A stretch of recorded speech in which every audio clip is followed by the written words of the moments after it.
मेरे सभी अपनों को नर्मदे हर। आज से हम तपोभूमि नर्मदा पुस्तक की श्रृंखला श्रवण करेंगे।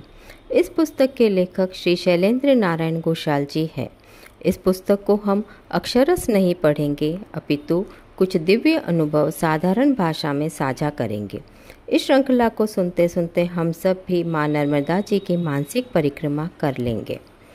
पहले हम माँ की उत्पत्ति कथा सुनते हैं। एक बार अमरकंटक के शिखर पर जहाँ से माँ नर्मदा जी की उत्पत्ति हुई है, वहाँ शिवजी ध्यान में मग्न थे। अचानक महादेव जी के नीले कंठ से नर्मदा जी का आविर्भाव हुआ। कंठ से निकलते ही नर्मदा जी शिवजी के दाहिने चरण पर खड़ी हुई और घोर तपस्या में लीन हो गई। तपस्या करते करते युग बीत गए। एक दिन शिवजी की ध्यान समाधि भंग हुई। उन्होंने नेत्र खुलते ही देखा, एक अतीव सुंदर कन्या उनके दाहिने चरण पर खड़ी तपस्या में लीन है। कन्या के सिर पर पीली जटा शोभायमान है व उज्ज्वल प्रकाश मंडल उनके शरीर के चारों ओर फैला है। समूचे पहाड़ की चोटी उनके तपस्या के तेज से प्रकाशित है। माँ के दाहिने हाथ में एक कमंडल है और बाएं हाथ की उंगलियों में एक जपमाला है। शिवजी ने पूछा, कन्या तुम कौन हो? मैं तुम्हारी तपस्या से प्रसन्न हुआ हूँ। नर्मदा जी ने कहा, मैं आपके नीलकंठ से उत्पन्न हुई हूँ। शंकर जी ने कहा कि मैं तुम्हें मोक्ष व सर्व सिद्धियाँ प्रदान कराने का अधिकार देता हूँ। इसी वरदान के कारण सभी ऋषि, देव, दानव, किन्नर, गंधर्व, रावण, मेघनाथ, श्री प्रभु राम, लक्ष्मण, हनुमान जी, पांडव सभी ने माँ नर्मदा जी के किनारे तपस्या की है। सभी की तपस्थली आज भी नर्मदा जी के तट पर है। वरदान देकर प्रभु अंतर्ध्यान हो गए व नर्मदा जी वहीं अमरकंटक पर तपस्या करने लगी। जो भी तपस्या करता है उसको परीक्षा देनी पड़ती है। नर्मदा जी परीक्षा लेने के लिए देवताओं ने भी माँ को अनेक प्रलोभन दिए, परंतु माँ टस से मस नहीं हुई। अब देवताओं ने बल प्रयोग का विचार किया। यह नर्मदा जी ने जान लिया। वह नदी रूप धारण करके घनघोर जंगल, गुफाओं और पहाड़ों की दरारों के बीच छिपती छिपाती गुपचुप बह निकली। पीछा करने वाले देवता हारकर विंध्याचल के चट्टानों पर बैठकर हाँफने लगे। उनका घमंड चूर हो गया और उन्होंने कुमारी शक्ति माँ नर्मदा के आगे घुटने टेक दिए।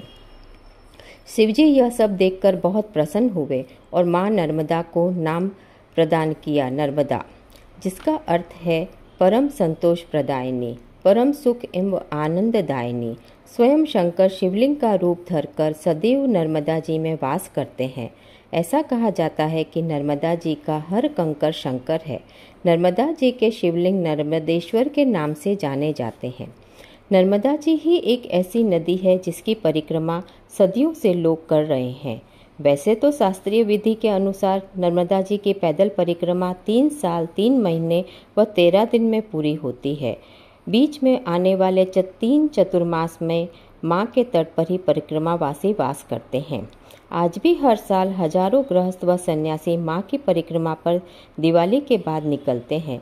वह 4-6 महीने में यात्रा पूरी कर लेते हैं। माँ नर्मदा जी को मध्य प्रदेश की सरकार ने जीवित नदी का दर्जा दिया है। नर्मदा जी की ही एक यात्रा ऐसी है पूरे संसार में जो बिना पैसे के होती है। आज भी अमीर, गरीब, डॉक्टर, मजदूर जो भी परिक्रमा में निकलते हैं, सभी एक ही आश्रम में रहते हैं व एक ही जगह भोजन करते हैं। परिक्रमावासी अपने साथ कुछ जरूरी सामान लेकर बिना पैसे लिए माँ की परिक्रमा पर निकलते हैं। पूरे रास्ते माँ उनका ध्यान भी रखती है, परीक्षा भी लेती है और यह एहसास हर समय दिलाती है कि उनकी नज़र हर परिक्रमावासी पर है। माँ के तट पर ऐसा लगता है कि शायद सतयुग चल रहा है। आश्रमधारी से लेकर गृहस्थ सभी परिक्रमावासी को बहुत आदर व सम्मान देते हैं। वह ऐसा ही सोचते हैं कि इनके साथ माँ नर्मदा स्वयं चल रही है। इन्हीं सब के सहयोग से ही परिक्रमावासी बिना पैसे के परिक्रमा पूरी करते हैं व रास्ते में मिलने वाली दक्षिणा से दान भी करते रहते हैं। आज भी जो परिक्रमावासी परिक्रमा करते हैं उन सभी के अपने अपने दिव्य अनुभव होते हैं, जो सुनकर हमें विश्वास नहीं होता। घोषाल जी अपनी यात्रा में बहुत से दिव्य संतों से मिले व और भी बहुत तरह के दिव्य अनुभव उन्हें हुए, जो बहुत ही सुंदर तरीके से उन्होंने अपनी पुस्तक में वर्णन किया है। जो हम अगले भाग में सुनेंगे। धन्यवाद।